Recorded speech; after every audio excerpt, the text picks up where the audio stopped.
Não basta só um ou dois episódios. Assim como uma série ou desenho animado é composta por episódios sérios, divertidos e alguns mais fora de contexto, só para descontrair, tem que ter mais de um episódio para te surpreender ou te assustar. Então eu decidi rever mais episódios assustadores, dos mesmos desenhos animados da primeira parte desse vídeo. Dessa vez, que vocês mesmos me sugeriram e que faltaram naquela parte. Dito isso, bora pra parte 2. Começando por Bob Esponja novamente, talvez não tão perturbador quanto os episódios citados anteriormente, mas tão sinistro quanto, talvez até mais. Sofreu um acidente, terceira temporada, onde temos um dos personagens mais inesquecíveis de todos. Sim, é o episódio do gorila. Nesse episódio, o Bob Esponja sofre um grave acidente no bumbum enquanto esquiava na areia, então ele fica um pouco traumatizado e paranoico, com medo de sofrer mais um acidente e acabar com um traseiro de ferro. Assim, ele acaba se isolando em sua casa, ficando tão maluco a ponto de fazer amizade com objetos inanimados e caçando poeira, só para suprir a solidão. Tá, só essa imagem já é um pouco perturbadora. Mas enfim, tentando encontrar um meio de fazer o Bob Esponja sair de casa novamente, Sandy e Patrick acabam tendo uma ideia um pouco maluca, após as outras comuns não funcionarem. E aqui chegamos em um dos melhores, mais inesquecíveis e mais bizarros momentos de Bob Esponja. A princípio, o Patrick se fantasia de gorila e finge atacar a Sandy, que pede ajuda ao Bob Esponja, mas as coisas acabam saindo um pouco do controle. Era pra você estar disfarçado de gorila! Mas estou disfarçado de gorila! Eu pensei que estivesse indo bem! Se você é o Patrick, então quem é ele? Eu não tenho palavras para descrever o quanto isso me assustou quando eu vi pela primeira vez. Ainda assim, Bob Esponja permanece com a mesma ideia, tendo alertado que esse era um dos perigos em sair de casa. Mas depois muda de opinião e mesmo morrendo de medo de absolutamente qualquer coisa o machucar, ele vai tentar salvar seus melhores amigos. Agora eu não tenho mais medo de sair, mas tenho pavor de gorila. Eu te entendo, Bob Esponja, eu te entendo. No fim, ele faz uma pergunta totalmente lógica sobre a situação totalmente ilógica, tipo, o que um fucking gorila tá fazendo no fundo do mar? E assim ele consegue espantar o gorila, deixando todo mundo, literalmente todo mundo, incrédulo. Esse é sem dúvida um dos episódios mais bizarros e surpreendentes da série. Tipo, quem esperaria? E quem esperaria esse final também? Óbvio que a aparição do gorila iria nos assustar. Aliás, os closes no rosto do gorila também são um pouco sinistros, não acham? Indo para a Hora de Aventura, após vários comentários sobre eu ter esquecido desse episódio ao citar Hora de Aventura, mas enfim... Menina de Olhos Vazios, um episódio já da 7ª temporada onde o desenho já estava um pouco mais sério que o comum, o que tornou esse episódio mais bizarro e inesquecível para alguns. Em uma noite aparentemente comum, Finn e Jake estão comendo pizza em um restaurante, enquanto ouvem algumas histórias sinistras numa estação de rádio do Start. Um guarda-banana entra na linha e conta que viu algo que não é desse mundo. Um breve reflexo de uma menina assustadora, que em teoria seria um fantasma que viu algo tão horroroso que fez seus olhos ficarem vazios. Diferente do Finn, Jake prefere não acreditar que seja real, até que, na volta para casa, a noite já ficaria um pouco mais sombria por conta da história, deixando o Finn um pouco mais perturbado, com o Jake até se aproveitando da situação para assustá-lo. Tudo ok, tudo engraçado, né? Mas não. Em meio a barulhos perturbadores, eles aos poucos vão ficando cada vez mais assustados, até que finalmente chegam em casa. Ufa. E lá... Bom, enquanto o Finn tenta encontrar soluções quanto a esse bizarro problema em uma ligação ao Start, a situação fica um pouco pior. Start.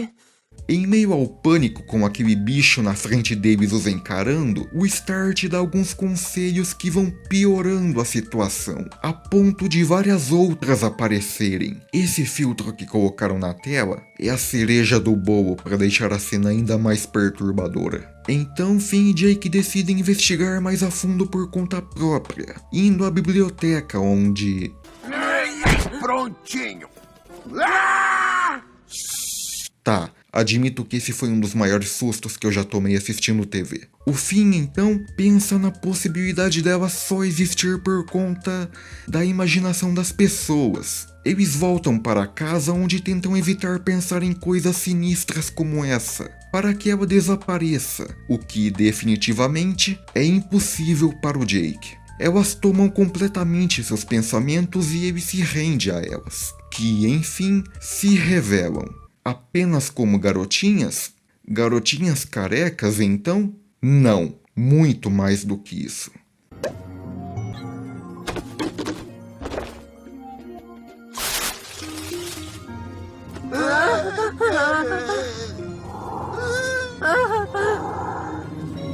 Esse final é definitivamente um dos finais de episódios mais sinistros e surpreendentes que eu já vi. Eu achei que foi muito lindo. Quando tudo parecia que estava resolvido, a situação piora de vez e consegue ir além da nossa imaginação. Talvez esse seja o episódio mais aterrorizante de Hora de Aventura. Em As Meninas Superpoderosas, temos sim um episódio tão sinistro e perturbador quanto a qualquer pesadelo. Mas de um jeito ou de outro, tem que ter o ele, Demônio da Velocidade. É um episódio da segunda temporada, onde, acidentalmente, apostando uma corrida de volta para casa, as meninas acabam indo parar em um futuro pós-apocalíptico, onde todos estão velhos e enlouquecidos, além de alguns já estarem mortos, e Townsville está completamente destruída. O inferno, segundo ele, que explica e conta que isso é tudo culpa das meninas, e também está muito mais poderoso agora. Ele literalmente se transforma em um demônio completamente assustador, uma das criaturas mais bizarras que eu já vi em um desenho animado, criando assim uma das situações mais perversas e perturbadoras de todas. As meninas se dão conta da situação e aceitam a culpa. Completamente perturbadas e aterrorizadas, elas correm de volta tão rápido que conseguem voltar para a época original delas. Assim o episódio acaba. Bom, não teve uma batalha final contra ele como eu pensei que teria, já que ele estava invencível, perturbadoramente invencível. O futuro se transformando no inferno, as pessoas envelhecidas e completamente loucas, ele se transformando nessa criatura bizarra, só tem uma coisa a dizer. Ainda bem que eu não assisti esse episódio quando eu era criança. Sinto muito pra quem assistiu.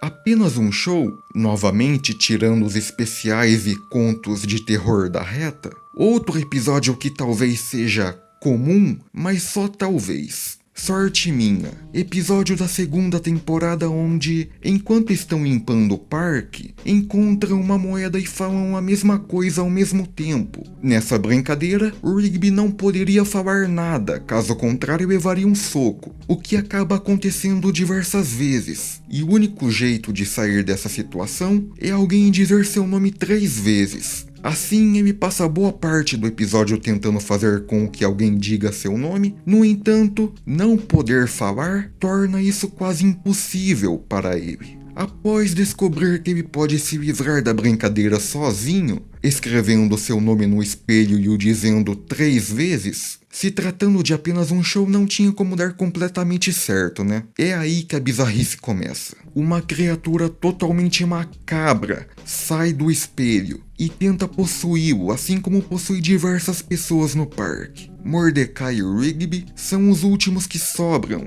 e encontram uma solução dizendo o nome do Rigby ao contrário no mesmo espelho. Nenhum deles, exceto o Saltitão, se lembram do que aconteceu. Assim como tudo que acontece em apenas um show, uma situação quase inofensiva, do nada, chega a níveis catastróficos e às vezes extremamente assustadores. Cara, olha só o que chegou do correio pra você. Chegou, é? E o quê?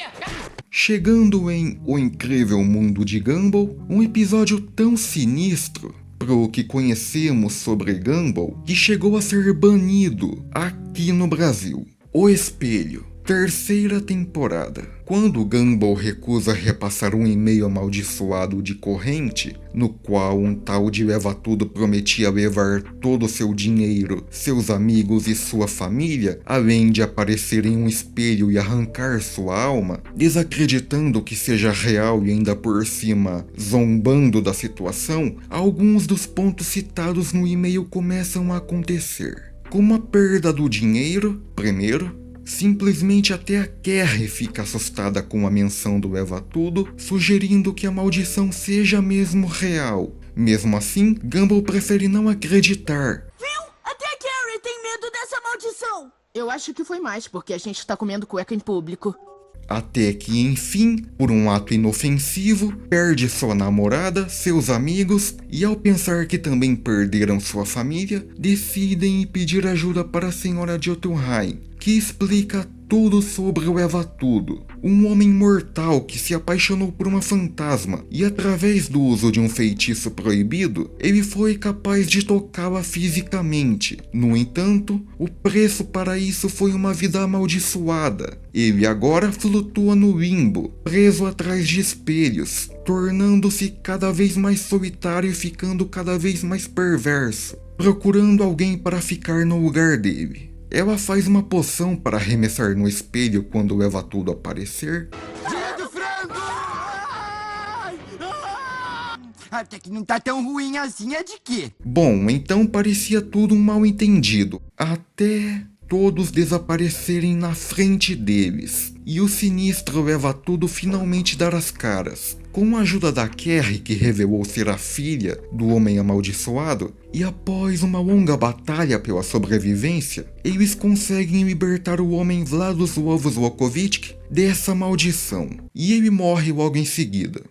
Sim, esse foi o final, mas não foi tão ruim assim. Ok, muitos de vocês que costumavam assistir a série apenas pelo Cartoon Network, talvez não se lembrem desse sinistro episódio, que foi exibido em 2015 e depois nunca mais voltou a ser reprisado. De fato, não tão sinistro quanto A Alegria, mas que também pode ser assustador pela ordem de acontecimentos, junto à aparência bizarra de Vlad Volkovich, além de que é difícil ter histórias tão profundamente assustadoras em Gumball como essa. Um episódio típico para um especial de Halloween. Em Steven Universo, após citar Freibo, quarto de Rose ficando juntas e pesadelo hospitalar, ainda temos Dedos de Gato. Um dos primeiros episódios da série onde, após ver a Ametista transformada em um gato, o Steven quer de qualquer jeito aprender a usar seus poderes para se transformar. Mesmo após um alerta da Pérola,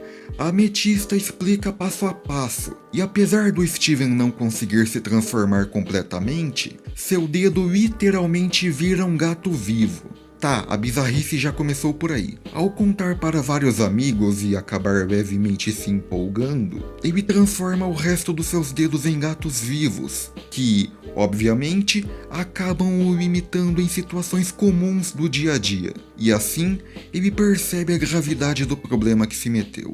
Ele se arrepende e a situação sai completamente do controle. Seu corpo inteiro sofre várias mutações e ele acaba virando um monstro de gatos. Seu pai é o único em Beat City que pode ajudá-lo no momento. E na escuridão da noite, após cenas macabras e perturbadoras do Steven desesperado, dizendo que sua vida acabou e se auto-intitulando um monstro, eles conseguem derrotar as transformações com muita água.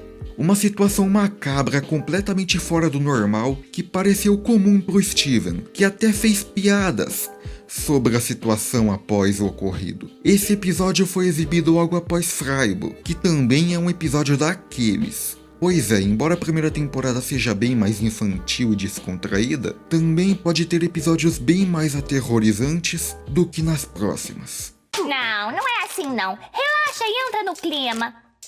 Não, sente seu ritmo. Por fim, em Jovens Titãs, Se um episódio totalmente paranoico e violento não for tão sinistro, também temos um sobre filmes de terror e pesadelos. Medo em si, onde após deter o maluco do controle em uma locadora de filmes, o Mutano aluga um filme de terror que os titãs assistem e ficam morrendo de medo. Inclusive a Ravenna, que de forma alguma admitia.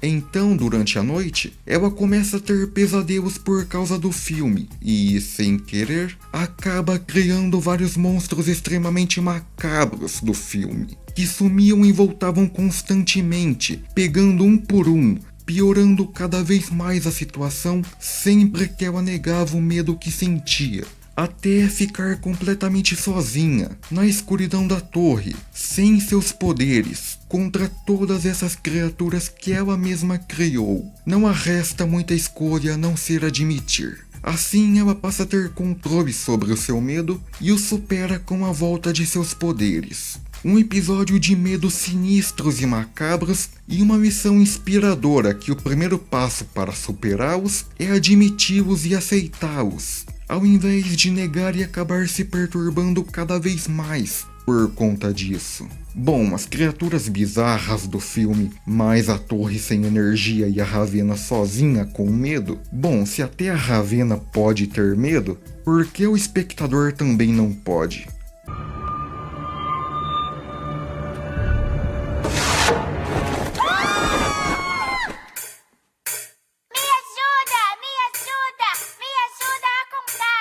Bom, o vídeo foi esse, espero que tenham gostado da parte 2. E se por um acaso você ainda não tenha visto a primeira parte, recomendo que assista, tá aí na descrição. E também se quiserem sugerir outro episódio que eu não tenha citado nessas duas partes, sintam-se à vontade.